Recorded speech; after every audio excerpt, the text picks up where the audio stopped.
Brad Lubman contacted me about the fact that he's been asked by Miller to do a series of contemporary composers and Bach on the program. I said, I'm in. And I said, I'm in on condition that we do Tehillim, because Tehillim was a piece where I actually consulted Bach directly and a particular piece.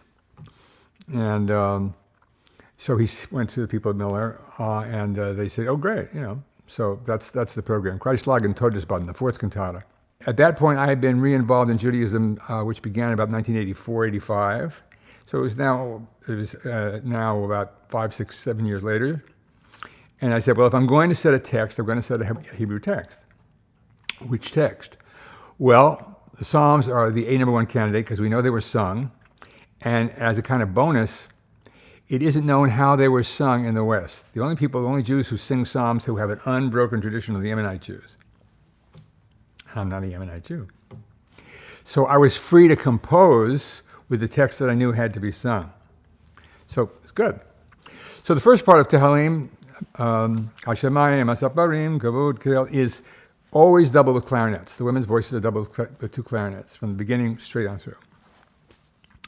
At the beginning of the second movement, just like right on the dime, oboe and English horn come in. And a lot of people kind of look around like, two other voices. Nobody's come on stage, but obviously we've got different singers. We don't have different singers. We have different doublings. So this is taking an idea that's been around in Western music for a long time that I saw, specifically used in the Bach, and saying, okay, I'm going to use that and I'm going to shift that for the coloring. The voices are, they have a built-in timbre. Every human being has a built-in timbre. Every singer has a built-in timbre. And they can vary that. But you can really vary it if you change the doubling instrument and still give them that lift of knowing that there's instruments right behind them. So that's really sort of the most obvious connection of Tehillim moving into more traditional territory and taking an old idea and turning it sort of in connection with my own earlier work. I was listening to cantata number 4. Very often before I do a work, I'll listen to works in the literature that use the forces that I'm going to use. Now, there's not 4 sopranos in cantata number 4, but it's basically, if you had to say, well, what form does Tehillim sort of appear to be in, given traditional Western times, you have to say, well, it's like a cantata. It's not a chorus, it's solo voices, and it's a small instrumental grouping. That's exactly what you find. Also, what kind of voices are there? I have, throughout my life as a composer, had an aversion to operatic voices. If a woman sings opera, a man sings opera, I can't use them. They've got a built-in vibrato and a heaviness that's just wrong for what I do. And they don't have the agility, and they usually don't have the rhythmic facility to really nail things the way people who sing Bach cantatas do, or people who sing Renaissance and medieval music do. So I look for early music people, and the people who sang Tehillim were exactly those kinds of singers. So I'm using people whose life experiences as musicians, Bach cantatas are like, that's part of their daily bread. But I never heard any real jazz, and I never heard any music before 1750, and I never heard any music after Debussy or afterwards. And at the age of 14, I had a friend who said, come on, I want you to hear some stuff. And he played me the Rite of Spring. And I looked out the window and the world was different. I just couldn't believe that such a thing existed. And a couple of weeks after, he came, come on back. And he played me the Fifth Brandenburg by Johann Sebastian Bach. Oh. And then through another friend, in the same short period of time, I heard Charlie Parker and Miles Davis and the drummer Kenny Clark. And that's when I switched from piano, started studying percussion with Roland Koloff, who became tippist with the New York Philharmonic.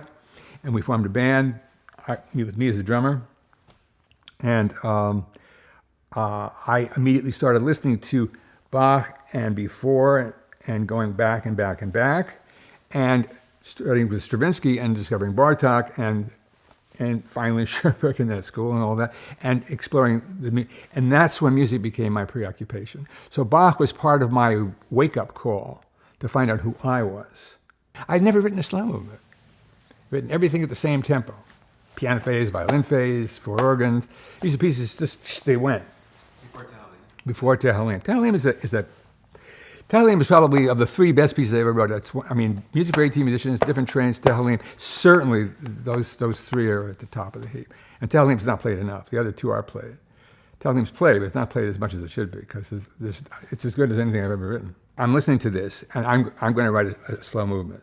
So I then have this the text im hasid tit hasad im gabertem. If you are righteous, you will be treated righteously.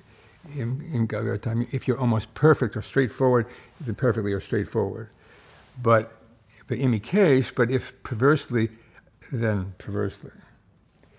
And so it was a perfect thing to sort of have im hasid tit hasad im gabertem im tit hamam. And that came to me as a result of listening to De Tod. In other words, it's a direct musical steal. And when you steal from the best, as Stravinsky said, and he was absolutely right. And there's nothing better than this.